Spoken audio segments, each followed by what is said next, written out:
यो मौरी यसरी लगातार निस्के र मौरी बाहिर थुप्रिए भने मौरी फुट्ने सम्भावना हुन्छ हैन। अहिले मैले हेरिरहेको छु बाहिर यसको यहाँ थुप्रिएर चाहिँ यसको संख्याहरू अलिकति वृद्धि भयो भने रानो निस्किन्छ, त्यसपछि रानोसँगै मौरी फुट्ने गर्दछन्।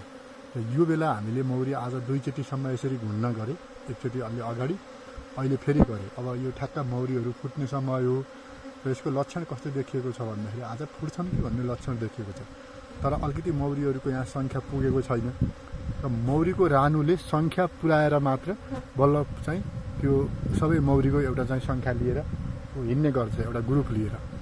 र अलिकति मौरी फुट्ने बेलामा अब यतापट्टि बाहिरतिर चाहिँ अलिकति ग्रुप बन्छन्, अनि ग्रुप बनिसकेपछि अनि ती चाहिँ बाहिर एकैचोटि सर्र उडेर घुमेर जान्छन्। अब यो बेलामा हामीले मौरीलाई ख्याल गर्नुपर्छ। अब यसरी मैले हेर्दैछु अलिकति ग्रुप बढ्यो, अब 1-2 मिनटमा भने फुट्ने सम्भावना हुन्छ। त्यसपछि हामीले रानो चिनेर अर्को घरमा हालेर रानुको ट्र्याप लगाइदियौँ भने फेरि अरू मौरीहरू पनि हामी सजिलै राख्न सकिन्छ।